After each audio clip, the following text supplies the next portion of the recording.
March 1942. A grey dawn slid over a glass-still Pacific. Beneath it, a U.S. submarine waited silent, invisible, coiled for the strike. Through the periscope, a convoy drifted in stately ignorance across the horizon, merchant ships and escorts threading their line across an ocean that suddenly seemed too large and too calm. Inside the cramped control room, a captain whispered calculations range, bearing, speed. His voice was steady, the ritual unchanged since the days of diesel and steel. The mathematics of death were as old as the weapon itself. Bring the target into the kill zone, fire a spread, wait for the explosion that should end it all. But this time, there was only silence. The torpedo ran straight and true, then nothing. No detonation, no flash of oil or smoke, just the empty hiss of bubbles trailing into the deep. The captain cursed quietly, thinking it a fluke. He fired again. Then again. And again. The same result. Nothing. Before we jump back in, tell us where you're tuning in from, and if this story touches you, make sure you're subscribed because tomorrow I've saved something extra special for you. Across the early months of America's Pacific War, this nightmare repeated itself. Convoys escaped untouched. Japanese transports slipped through narrow channels unscathed. Supply ships delivered oil, ammunition, and steel that would later kill American soldiers and sailors. Submarines risked discovery, depth charging, and destruction, only to watch their perfect shots vanish into futility.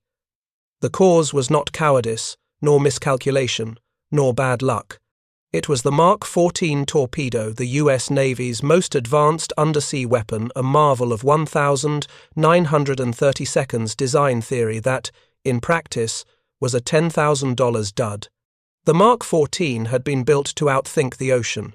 It carried a dual detonation system, both contact and magnetic, allowing it to explode beneath a ship's keel, splitting hulls with pressure shockwaves rather than simple impact. On paper, it was devastating. In reality, it was a disaster. The magnetic exploder was too sensitive, reacting to Earth's magnetic fields rather than the ship's hull.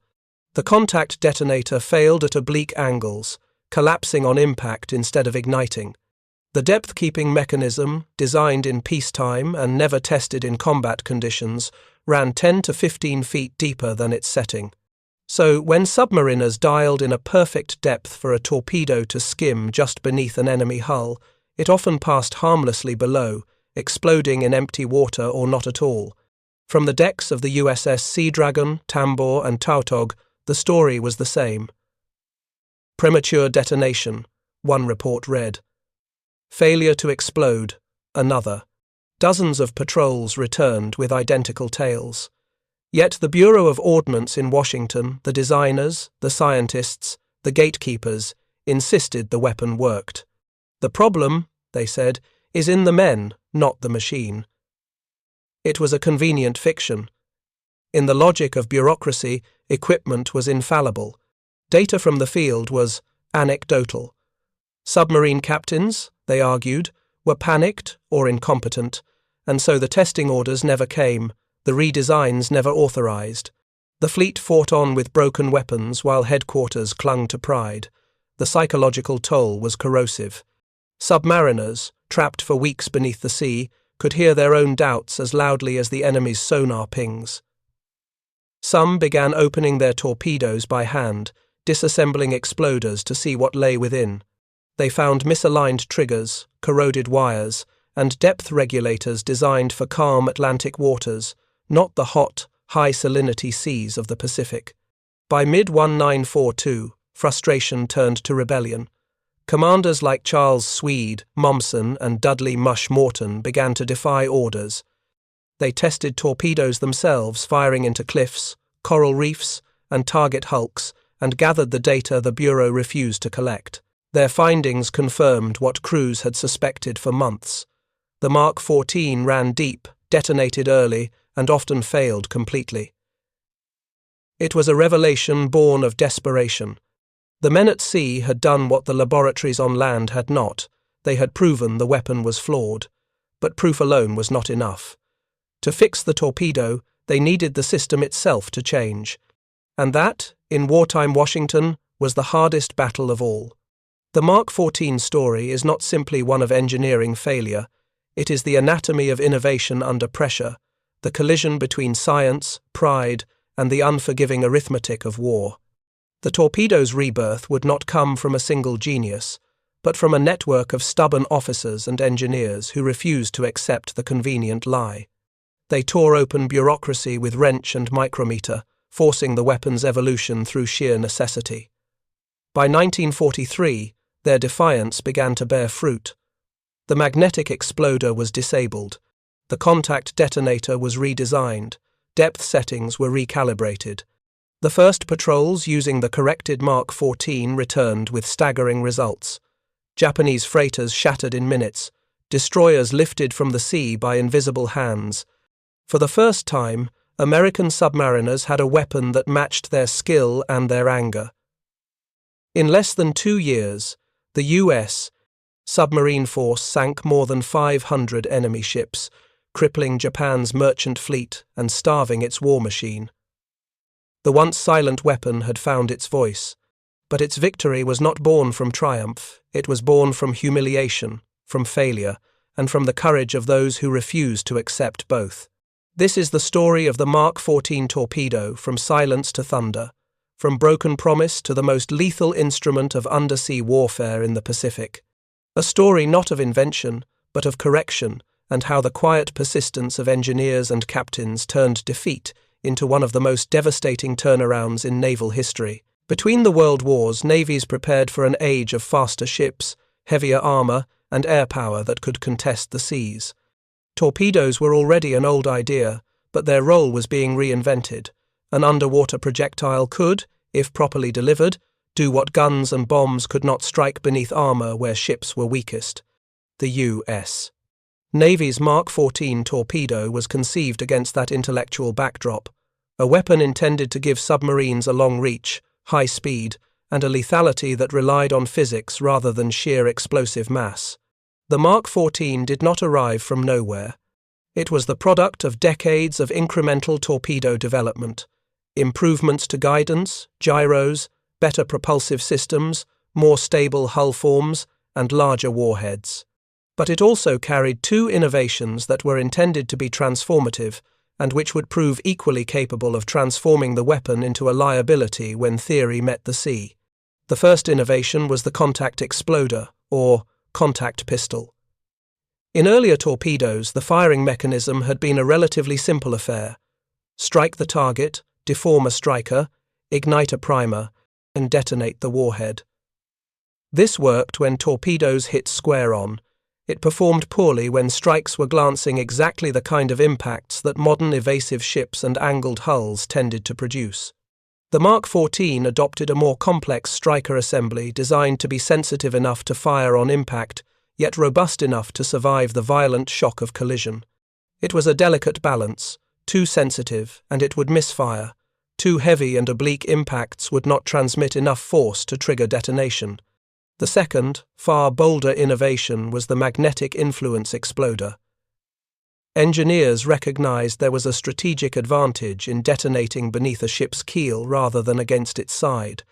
A detonation under the hull produced a pressure wave that could lift and break the ship's spine, a sudden, catastrophic, structural failure that a deck hit could never replicate. The magnetic exploder aimed to achieve that by sensing the distortion in Earth's magnetic field caused by a large metal hull passing overhead. When the sensor detected the right signature, the warhead would detonate ideally when the torpedo was directly beneath the keel. On paper, the idea was elegant. It promised to convert submarines into keel breakers. They would not need perfect aim to cripple a vessel. A torpedo that detonated beneath the keel, even with a smaller explosive charge, could create lethal shock and bending moments that would tear a ship apart.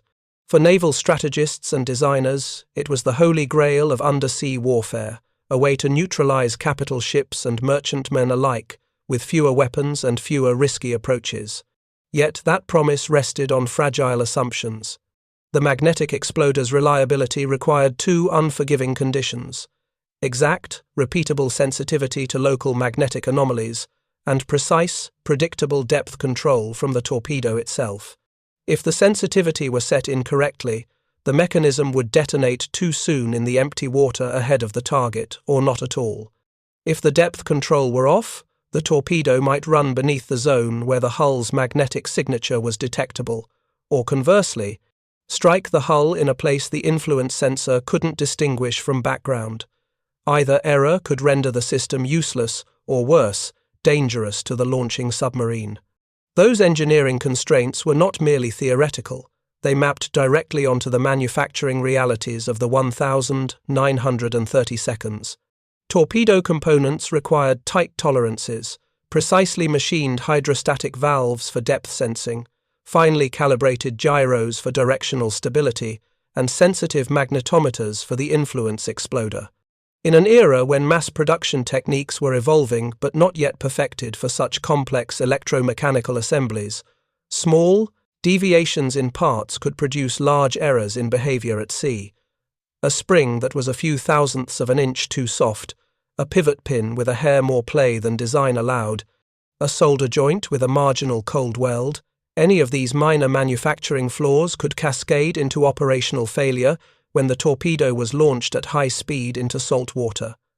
Test doctrine made the problem worse. Most pre-war testing occurred on calm, protected ranges, under controlled conditions and short distances. Engineers checked gyros on gimbals, calibrated hydrostatic valves in laboratory tanks, and verified magnetometers against repeatable sources. Those environments favored repeatability. The same inputs produced the same outputs, which is precisely what laboratories should do. But they did not replicate the mess of war. Torpedoes launched from rolling decks at night, from submarines traveling at speed, into seas with stratified temperatures and varying salinity, from boats that had not received ideal maintenance between patrols. Depth control itself was a surprisingly fragile affair. Torpedoes determined depth with a hydrostatic mechanism, a sensor that responded to water pressure at depth and actuated the control surfaces accordingly. That system depended on accurate calibration and predictable water properties. Warm surface layers, thermoclines, and salinity gradients could alter pressure distribution and cause a torpedo to ride deeper than the setting dialed on its depth gauge. Add manufacturing variability and wear from long storage, and the torpedo that read 10 feet in a test tank could be ploughing along at 15 or 20 feet in the open ocean, a difference of several feet that changed the entire engagement geometry. Contact pistols faced a different bane: angle of impact. Naval battles are messy. Ships turn, zig and zag, and a torpedo often strikes at a grazing angle rather than a perfect 90 degrees. When a striker head is designed mainly for axial loads, oblique forces can bend or jam the mechanism rather than compress it in a way that fires the primer. The Mark 14's contact pistol had been designed and bench-tested to perform under idealized strikes. It had not been robustly proven against the real-world kinematics of angled impacts into riveted hull plating. The political and doctrinal context complicated engineering fixes. The Bureau of Ordnance, the Navy's technical authority, had invested prestige as well as time into the Mark 14's dual exploder concept. Magnetic influence was intellectually thrilling. It represented a leap over brute force contact explosions. Admitting systemic flaws would not only require redesign work, but also publicly acknowledge the limits of prior testing and the fallibility of their expertise. In peacetime, such admissions are manageable. In wartime, with lives and supply lines at stake, institutional pride can tragically delay necessary corrections. Still, the Mark 14's conceptual brilliance could not be dismissed. If the dual exploder system could be made to work reliably, it allowed new doctrines of submarine warfare: night attacks at greater standoff ranges, reduced need for perfect approach angles, and a higher probability of crippling targets with fewer shots. It promised to multiply the strategic effect of each patrol, turning submarines into decisive tools of attrition against the maritime arteries of an enemy empire. What the designers had underestimated was how finely balanced innovation and environment could be. A weapon that required precise geomagnetic tuning and absolute depth predictability had to be married to manufacturing excellence, rigorous, realistic testing, and a feedback loop with the sailors who used it. Without that, the Mark 14's promise keel-breaking detonation from beneath the hull would remain a dangerous idea written on laboratory whiteboards rather than a reliable instrument in the hands of men who depended on it for survival. In the end, the Mark 14's story would be less about the failure of vision than the failure to appreciate the gap between controlled theory and combat reality. Its rebirth would require not a single brilliant alteration but a sequence of corrections. Better calibration procedures, redesigned pistols, tolerant of oblique impacts, and a hard-earned skepticism of laboratory certainties. Only then would the Torpedoes' peril be transformed back into promise.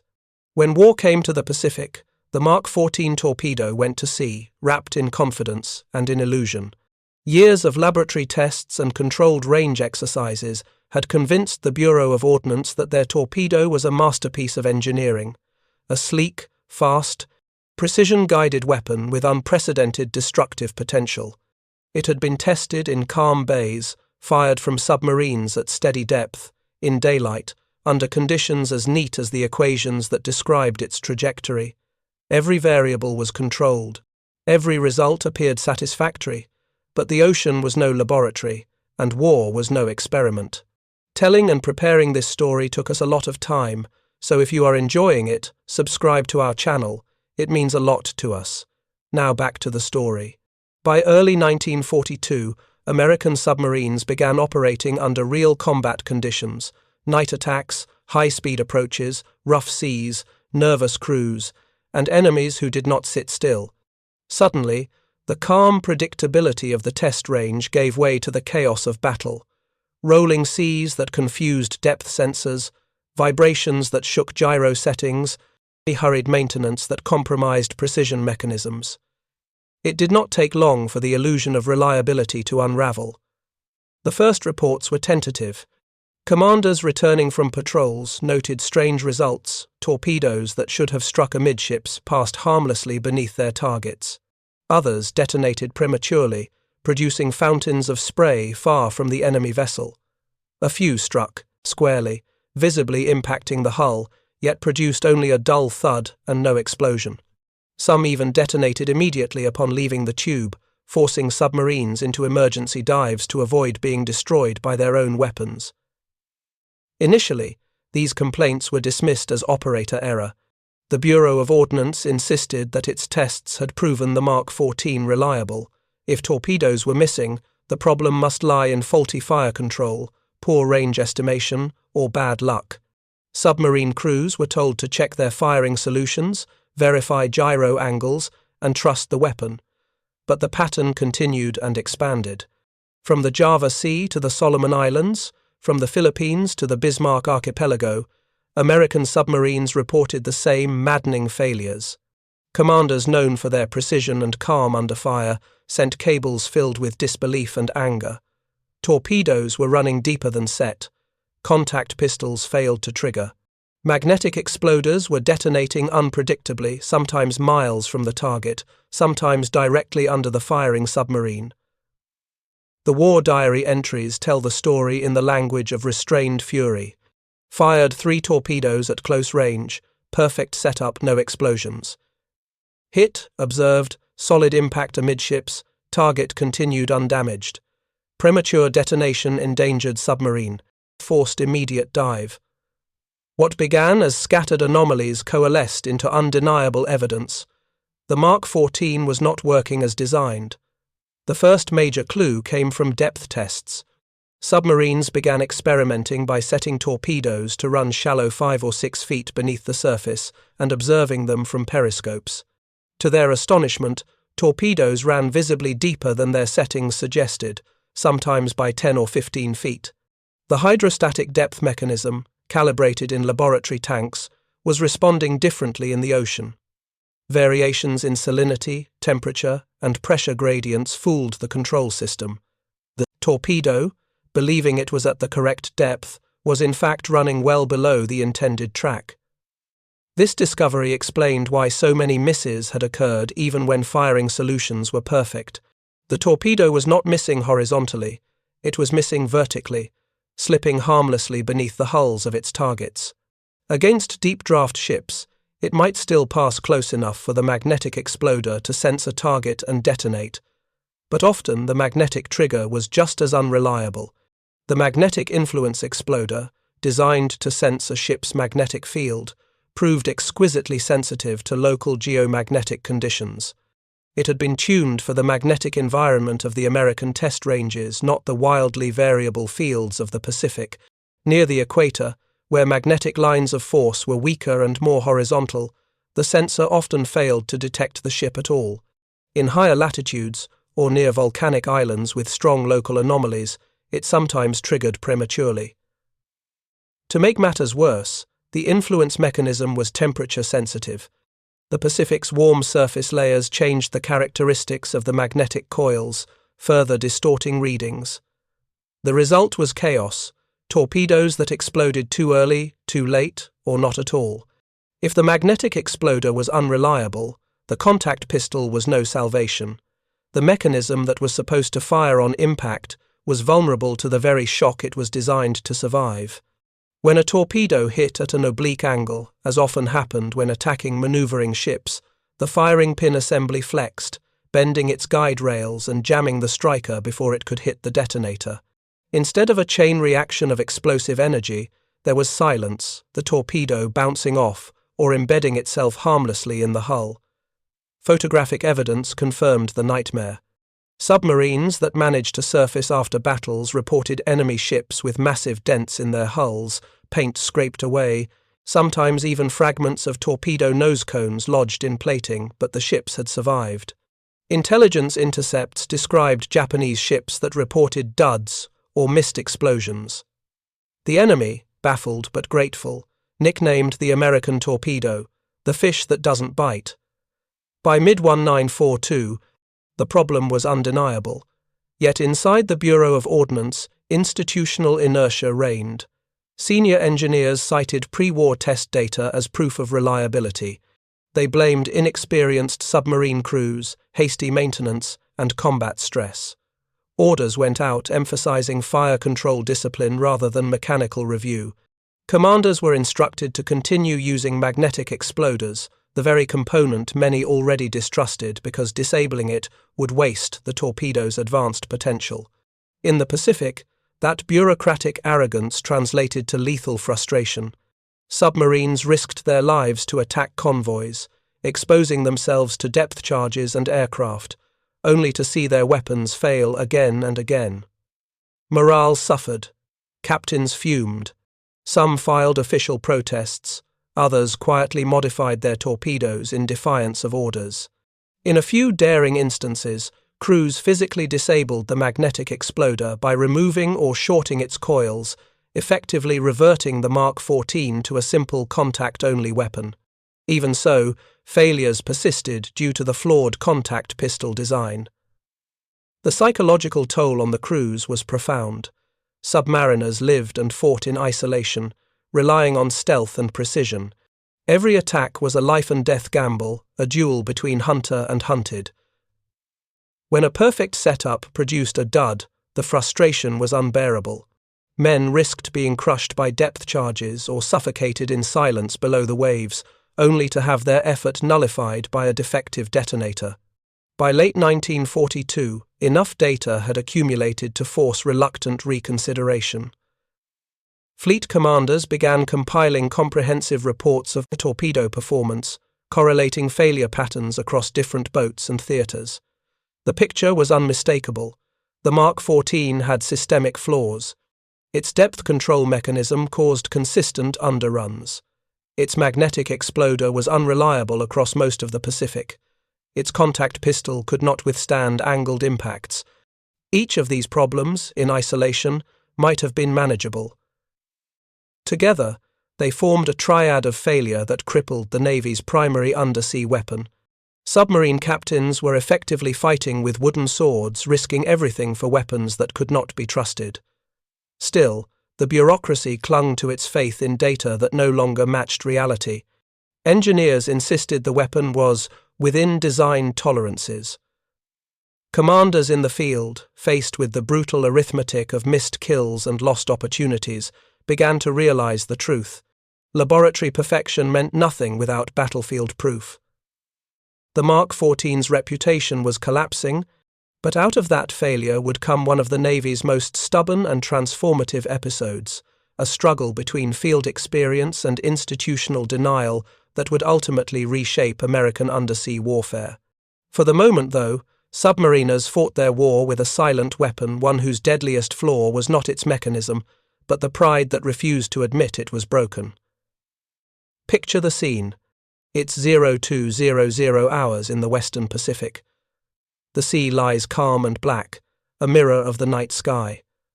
A submarine runs just beneath the surface, its conning tower slicing through the water like a shark's fin.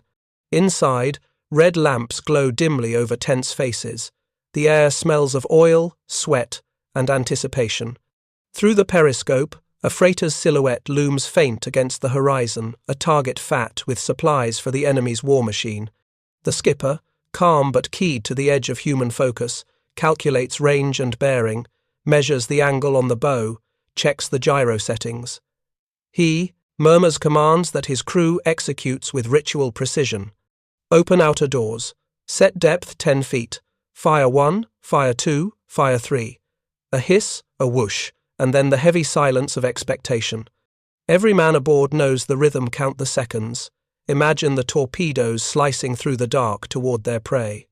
Then comes the wait for the detonation, that distant, chest-punching whump that means victory.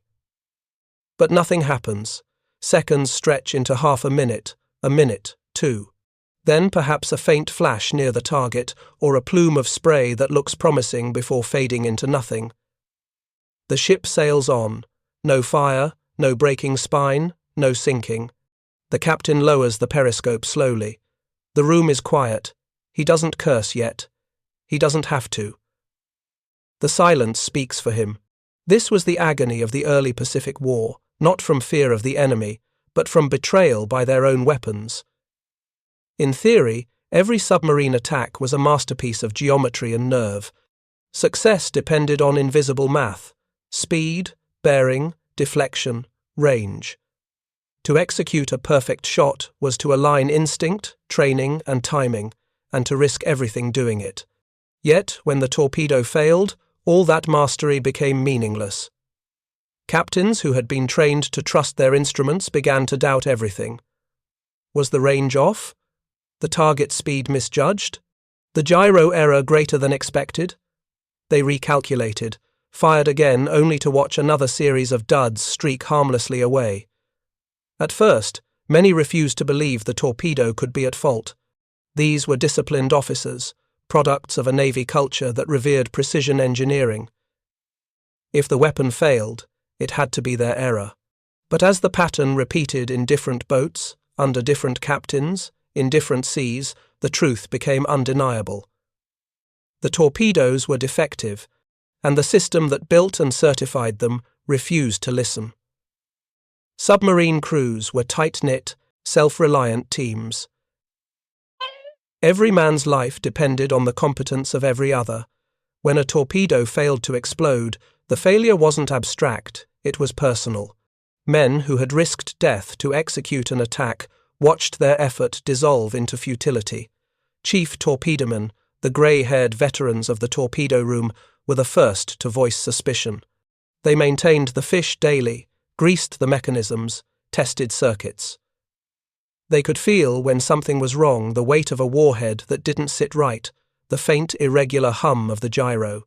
But their warnings went nowhere. "Weapons are fine," came the official reply. "Check your procedures." This disconnect corroded morale. Crews joked bitterly that the Mark 14 was the best exercise torpedo ever built. A few officers went further, risking their careers by filing angry, detailed after-action reports that read more like indictments than combat logs. By mid-1942, desperation turned to experimentation. Submarine skippers began modifying their own weapons in defiance of official regulations. Some ordered their torpedomen to disable the magnetic exploder entirely, removing the sensor coils or cutting the wiring to prevent premature detonation. Others reduced depth settings dramatically, trying to compensate for the known underrunning problem. A few even rigged crude field tests, firing torpedoes at coral reefs or cliffs just to observe whether the warhead exploded at all.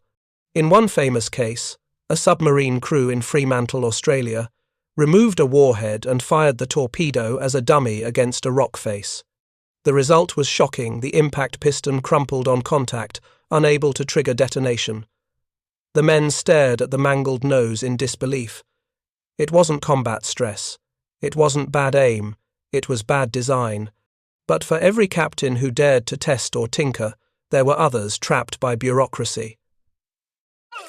The Bureau of Ordnance, sitting comfortably in Washington, continued to insist that all faults lay with the crews.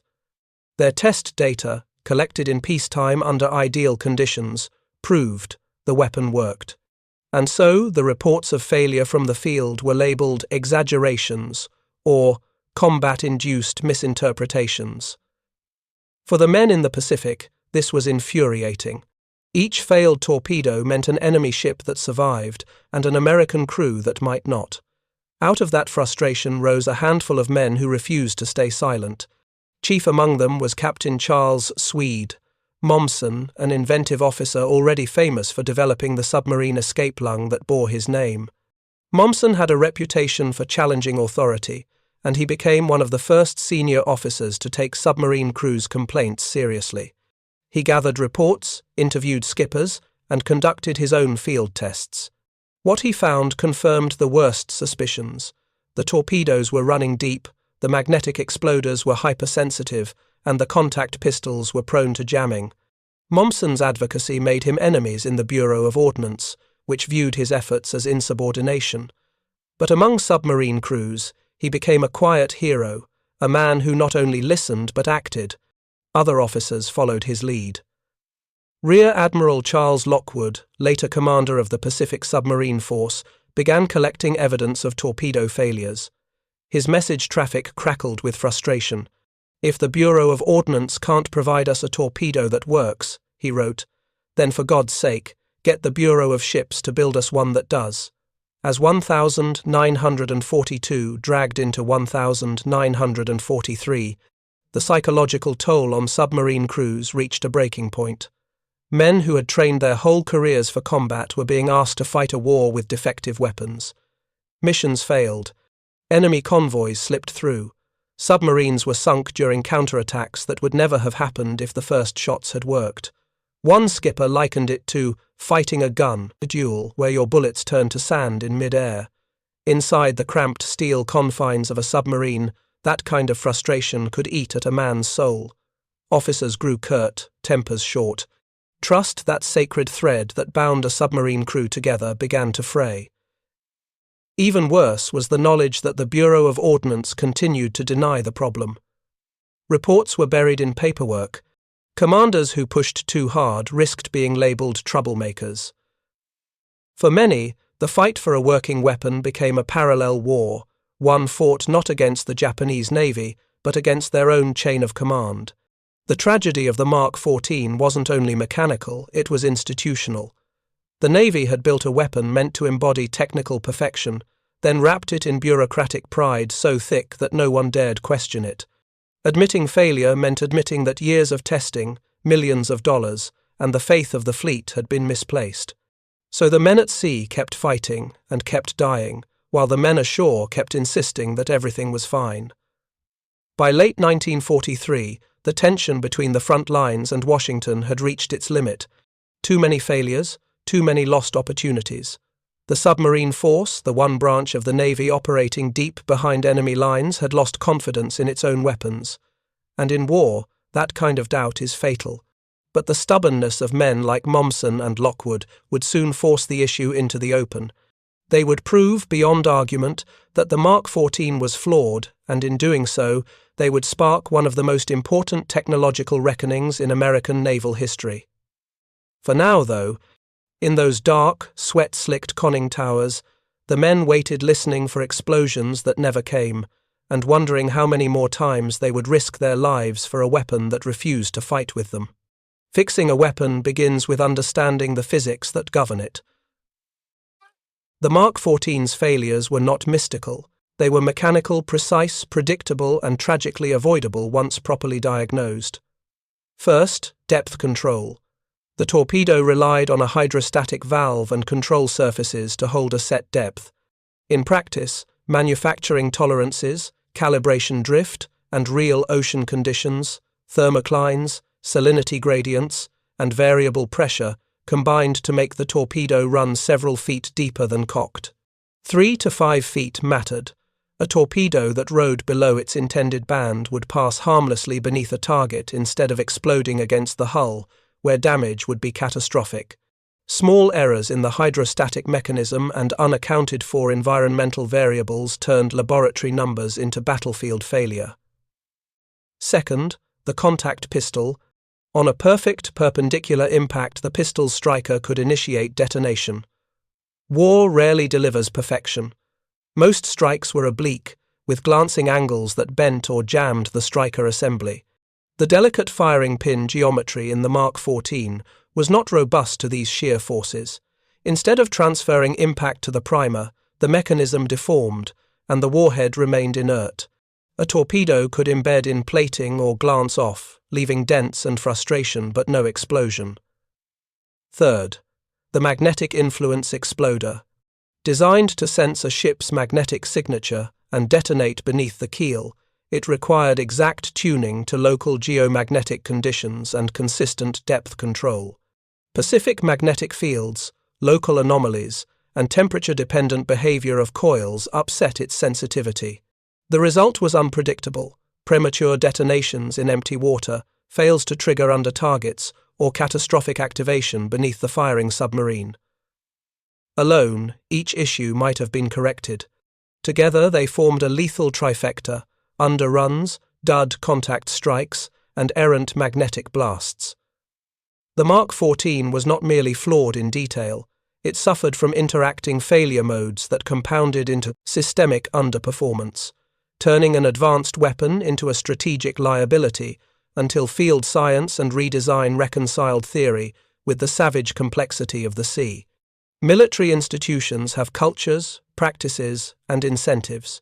The Navy's technical leadership prized test protocols that produced repeatable results in controlled ranges. Admitting a weapon designed by one's own bureau was flawed was more than an engineering problem. It was an institutional embarrassment. For the Bureau of Ordnance, the Mark 14 represented years of design work and faith in technological solutions. Their response to field reports followed institutional lines: defend the design, suggest operator error, and conduct controlled retesting. But the submarine force lived in the theatre. Their lives were the stake, and as test after test under operational conditions confirmed complaints, engineers and line officers began to find allies who would take practical action. One key turning point was the willingness of forward commanders to bypass obfuscation and to test assumptions at sea. They carried out live experiments, firing torpedoes at cliffs in remote atolls to verify depth runs, rigging simple mechanical modifications to contact pistols and observing outcomes. And, crucially, disabling magnetic exploders to see whether contact detonation alone would improve kill rates. Data gathered at sea, raw, ugly, and decisive, began to outweigh sanitized laboratory claims. Change rarely arrives as a clean decision in bureaucracies. It arrives as frustration boiling over, allied with that rare ingredient, data that cannot be dismissed. Submarine commanders were collecting that data. They filed reports, photographed dud warheads lodged in enemy hulls, and documented consistent depth errors. A handful of engineers and officers, some in theatre, some back in Washington, refused to accept authorities' comfortable answers. They probed mechanisms, built test rigs, and argued in memos that the only prudent course was to adjust and re-engineer under combat conditions. The first practical, widely impactful fixes were painfully simple in concept. Depth estimation had to be corrected, depth mechanisms were recalibrated, and crews began to trust their own observations over factory settings. Contact pistols were redesigned to be more tolerant of oblique impacts. Firing pins were reinforced, and tolerances were broadened so that glancing blows would still transfer enough energy to ignite the primer. The magnetic exploder, the most controversial member of the Mark 14 triad, was a different political beast. Some commanders ordered it deactivated entirely until its behavior could be understood. Others advocated for regional retuning. Where it was disabled, ships began to sink. That last fact, that disabling the magnetic exploder often restored lethality, was damning. It forced the Bureau to stop defending a doomed component and to reconsider how to test torpedoes in operationally realistic regimes. Slowly, grudgingly, the Navy admitted the scope of the problem. Replacement components were fielded, new test standards were devised, and simple procedural changes were codified. Fixing a fielded weapon in wartime is an apprenticeship in pragmatism. The Mark 14 was not scrapped. It was rebuilt under fire. Engineers learned to tolerate the brutal feedback loop of battlefield correction: design, deployment, observe failure, redesign, redeploy. Each patrol that found success contributed lessons to a growing repository of knowledge. Design improvements were iterative. Depth control systems were overhauled by adjusting hydrostatic valve calibration and by adding redundancy and better manufacturing quality control. The contact pistol received a complete redesign to ensure detonation upon oblique impact. The magnetic exploder went through regional tuning and was used more cautiously until its parameters were thoroughly understood and adapted for Pacific geomagnetic variability. But the most important upgrade was cultural. The Navy accepted that field reports mattered. Submarine skippers, once dismissed as users who must adapt to their tools, became partners in weapon evaluation. Their field experiments, sometimes crude, sometimes ingenious, fed a loop of improvement never imagined by distant laboratories. The result was astonishing. Torpedoes began to run true. Hits produced catastrophic internal damage. Ships that earlier would limp away now broke their backs or sank fast. Submarine patrol reports shifted overnight from frustrated complaints to confident, precise claims of ship kills. Where a torpedo's behavior had once been uncertain, it became a reliable instrument. Weapons don't win wars by themselves. Men, doctrine, logistics all do their part. But when a weapon's lethality changes, the balance on the water tilts. With effective torpedoes, U.S. submarines could do what strategic planners had hoped: choke an opponent's supply lines, sink tankers full of fuel, destroy transports laden with troops and material, and reduce the enemy's operational flexibility. The Japanese empire, vast, sprawling, dependent on oil and supplies, shipped across thousands of miles of ocean, became painfully vulnerable to an undersea campaign aimed at logistics. Submarine captains exploited the restored Mark 14 to devastating effect. Convoys that had once been safe now became prime targets. Strikes on oil tankers had cascading impacts: planes grounded, ships immobilized, and whole campaigns slowed or stalled. The submarine campaign, backed by improved torpedoes and more aggressive patrol doctrine, began to rack up sinkings at an increasing pace. By mid to late war, the operational statistics painted a grim picture for Japanese maritime power. Dozens of destroyers, hundreds of cargo vessels, and thousands of tons of merchant shipping disappeared beneath the waves. The cumulative effect was strategic. Japan's capacity to sustain distant garrisons diminished. Its navy struggled to find fuel for fleet operations, and its ability to reinforce and resupply islands across the Pacific evaporated. The narrative line that began with malfunction and humiliation ended in a dramatic, consequential reversal. A weapon that once repeatedly failed became a linchpin of a campaign that would strangle an empire's logistics. It's tempting to treat torpedoes, tests, and bureaucracies as an abstract puzzle. But every dud torpedo meant a convoy reached harbour. Every reliable explosion meant men and ships failed to reach safety. The human ledger of this story is stark. Lives saved by functioning weapons, lives lost when designs failed. Submarine crews who had sweated over malfunctioning weapons kept their composure, risked surfacing to retrieve dead comrades, and maintained a courage that refused to be broken by mechanical failure. Engineers who felt the weight of their designs carried an entirely different burden. the moral responsibility for outcomes at sea. Some lives were saved when the Mark 14 was fixed, others were lost during the long months of bureaucratic delay. Success, in this case, was not just technical perfection. It was the restoration of trust between the sailors who used weapons and the officials who designed them. It was the Navy learning to listen to experience and to make operational adjustments quickly and transparently. And it was dozens, then hundreds, of Japanese ships failing to reach safe harbor, a strategic reality paid for in human terms on both sides. The Mark 14 narrative left a mark beyond the Pacific campaigns. It taught militaries and engineers a series of lessons that are now near clichés, but they matter because they were learned the hard way. First, test in realistic conditions. Range trials cannot substitute for operational testing. Weapons must be evaluated in the environment in which they will be used. Second, listen to the field. Line units have a pragmatic knowledge, the friction of combat that must be incorporated into iterative design processes. Third, respect complexity. The interaction between physics, environment, and technology produces emergent failures that no single laboratory can fully predict. Finally, humility. Bureaucratic denial is an enemy of adaptation. The ability to change course when the data demands it is as critical as the ability to build a better mechanism. The Mark 14 did more than sink ships. It reframed how a navy thinks about procurement, testing, and the relationship between the engineer and the operator. In the larger arc of history, the episode stands as a reminder. Innovation without robust field validation is a dangerous gamble. Confidence without evidence is a military liability. And when humility meets ingenuity, tactical reversals can become strategic triumphs. Up next, we have 2 more incredible stories that are waiting for you. Just click the image you want to watch, and it will take you there. If you enjoyed this video, make sure to subscribe. It would mean a lot.